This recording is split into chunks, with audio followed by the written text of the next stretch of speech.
এই আসিফ, তোর কি অবস্থা? তুই আমার নিয়ে কথা বলস? তোর যদি সাহস থাকে তুই আইসা আমার সাথে কথা বল। চিত্রনায়ক ওমর সানি ও সঙ্গীত শিল্পী আসিফ আকবরের পাল্টাপাল্টি মন্তব্যে সরগরম সোশ্যাল মিডিয়া। ফুটবল ও ফুটবলারদের নিয়ে আসিফের সাম্প্রতিক মন্তব্যকে কেন্দ্র করে দুই তারকার মধ্যে শব্দযুদ্ধ নতুন মোড় নিয়েছে।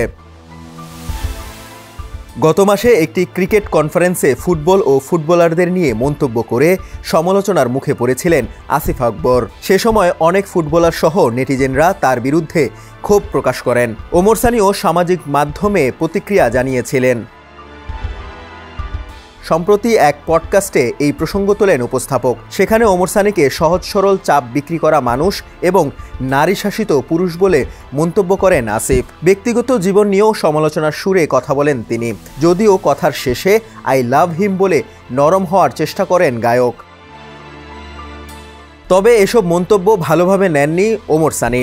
সোমবার সকালে নিজের ফেসবুকে দেওয়া ভিডিও বার্তায় তিনি আসিফকে কড়া জবাব দেন।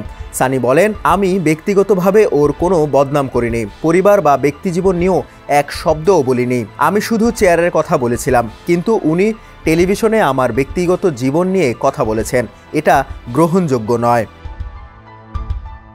আরও ক্ষুব্ধ হয়ে তিনি বলেন, আসিফ, তুই গিয়ে মৌসুমীকে জিজ্ঞেস কর আমি কোথায় দাঁড়িয়ে আছি।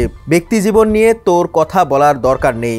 আমাকে নিয়ে কথা বল, ফুটবল নিয়ে বল, চেয়ার নিয়ে বল, কিন্তু পরিবার নিয়ে নয়। ভিডিও বার্তার এক পর্যায়ে হাত তুলে গায়ককে উদ্দেশ্য করে তিনি বলেন, হাতটা দেখছো? আজকে আমি ঢাকা সিটিতে আছি, তোর যদি সাহস থাকে তুই আইসা আমার সাথে কথা বল। অবশেষে ওমর সানি বলেন, তোর কোনো ব্যক্তিত্ব আছে?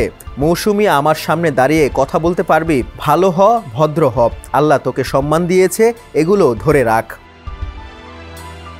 ডেস্ক রিপোর্ট, সমকাল।